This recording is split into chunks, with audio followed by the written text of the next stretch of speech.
Une fois de plus, Finkelstein, le docteur en sciences sociales et rapide juif errant, se mettait en marche, reprenait en terre d'exil un de ses inutiles voyages et se dirigeait avec la même hâte vers le buffet, où l'attendait un sandwich consolateur, son seul contact social et son seul droit en ce cocktail. Pourquoi ces infatigables traversées et pourquoi rester si longtemps parmi les méchants ? Parce qu'il tenait à son droit au cocktail annuel, parce qu'il ne voulait pas être vaincu, et aussi parce qu'il attendait un miracle, une conversation avec un frère humain.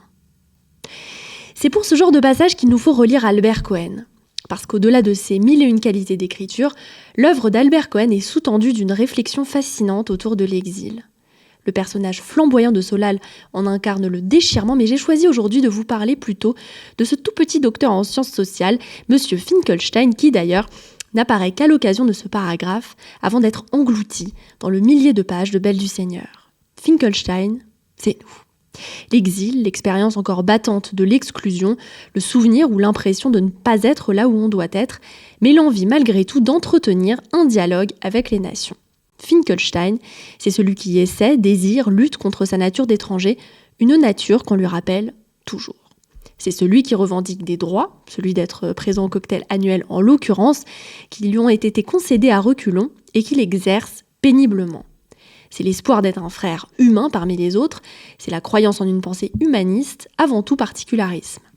Heureusement, petit sandwich consolateur. Parce que cette année, Finkelstein n'a pas été invité à grand-chose. Je dis Finkelstein et pas Israël parce qu'en définitive, ces boycotts, ces mesures d'exclusion qui sont censées punir je ne sais quelle politique, eh bien, elles touchent avant tout des gens, des artistes, des individus. Pour Finkelstein, donc, cette année, c'était aucun de ses films à Cannes, mais une pétition de 200 artistes pour l'exclure de la Biennale de Venise. C'était aussi plusieurs pays qui quittent l'Eurovision plutôt que de partager la scène avec lui. Le monde culturel, ce grand temple de l'ouverture et du dialogue, met de côté, isole et nous renvoie à une condition qu'on connaît bien, celle du paria. Alors, on pourrait s'en offusquer, s'en attrister, crier à l'injustice que ce ne serait pas exagéré. Mais Cohen, lui, suggérait de le voir tout autrement. Il ne pleurait pas sur Finkelstein, il lui montrait le chemin. Les dernières lignes écrites à son sujet sont d'une modernité saisissante. « Cher Finkelstein, inoffensif et si prêt à aimer, juif de mon cœur, je t'espère en Israël maintenant, parmi les tiens, parmi les nôtres, désirable enfin. » Désirable enfin.